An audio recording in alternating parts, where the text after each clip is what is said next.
The Ballon d'Or list just dropped, but where is the LeBron James of soccer? Newcastle could be set for another humiliating transfer fail, and Ter Stegen has been stripped of Barca captaincy. This is DMAC Daily. The Ballon d'Or has officially lost all credibility. You mean to tell me the 2025 ESPY Award winner for Best Soccer Player was snubbed? The Americans must be extremely confused right now, but on a more serious note, there were some really interesting findings in this list. Scott McTominay deservedly became the first Scot to be nominated in 38 years, and not Scott as in first name is Scott, but rather from the country Scotland. You get it. PSG had 9 players make the list. That's gotta be a record, surely. Donnarumma was the only goalkeeper nominated, and similarly only 1 centre-back was included. I'm convinced we'll never see a defender win the award again at this rate. You'd have to go all the way back to 2006, the last time a CB was recognised as world's best. In terms of absentees, ironically, another PSG player maybe deserved a spot in Pacho. I thought he was their best defender. Players like Caicedo, Isaac, Valverde, Kimmich, Garnacho,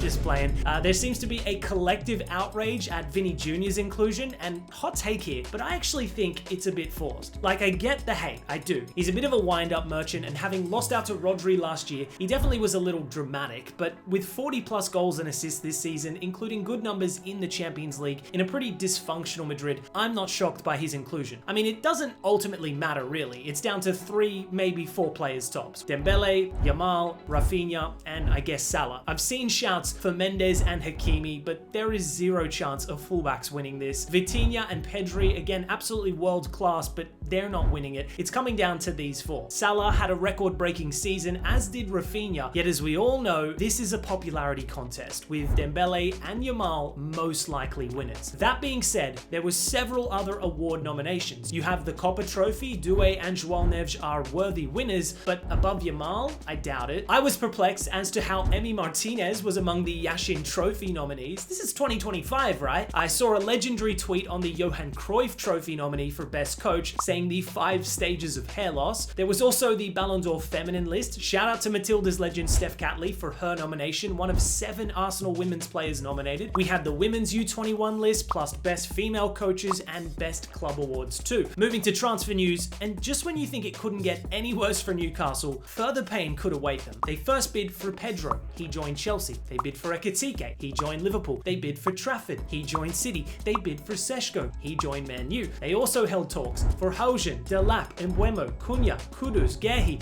yet nothing came to fruition. Now they did sign Alenga and Ramsdale on loan, but their best player is adamant on leaving for Liverpool. So not only did the Reds take their priority target, but they're anticipated to poach Isaac, and best of all, they've gained additional funds to pull this off by selling Nunez to Al Hilal, who are part of the same ownership group as Newcastle. You couldn't write a script this good, but it gets better, or should I say worse, as Newcastle have also been chasing Yohan Wissa for months, but the Brentford striker is now being heavily pursued by Al Nassr, who are also owned by the PIF. Could you imagine the PIF hijacking Newcastle's own target? That would be all-time stuff. Newcastle have simultaneously turned their attention to Nicholas Jackson, which is a crazy turn of events in itself, but in the last 24 hours, Florian Plettenberg has reported that Bayern Munich have inquired about the player, and Sky Sports are claiming that AC Milan and Juve are also interested. Surely another forward won't reject Newcastle. I mean, what's next? Dominic Calvert-Lewin rejects them to join Liverpool instead? This is beyond insanity. Speaking of insanity, and Ter Stegen has been stripped of his Barca captaincy. If you're unaware of the situation, check out Wednesday's ep, but long story short, following Ter Stegen's long-term injury, Barca were hoping to enact a rule where they could offset 80% of his salary to help with La Liga registration compliances. Now, Ter Stegen would still be paid full wages if this were to go ahead. It just wouldn't count in Barca's overall salary commitment. Does that make sense? But shockingly, he has refused to hand over his medical records. Now, why would he do this? Well, there's a few schools of thought. Some think it's to tarnish new keeper signing Juan Garcia's chances of being registered, which would be a psychotic approach from the German. Another justification is that he thinks he'll be back before 4 months. But then why wouldn't you just hand over your medical records so that they couldn't go ahead with this loophole? The other possible reason is to spite Barca in regard to an alleged bonus he wasn't able able to receive last season. Nothing has been verified, but in terms of optics, bro has just tarnished his 10-year legacy in Barca. Like, the fans have turned on him. Look at the comments on his IG, it's crazy stuff. And now Barca themselves have taken action, stripping him of captaincy with the further threat of involving the Spanish courts over this dispute. Just another standard day in Barcelona. Now for some quickfire transfer news, starting with Barca, and Inigo Martinez has decided to leave, joining Al Nassr on a free transfer. West Ham's deal with Botafogo keeper John has collapsed, but the Hammers have moved quickly to sign Mads Hermansen instead for 19 mil. We got Here We Goes for Seshko to United and Chevalier to PSG, which begs the question, will Donnarumma depart shortly? And Ritsu Doan joins Eintracht Frankfurt for 21 million euros. Anyways, that's all for today's DMAC Daily. See you next week.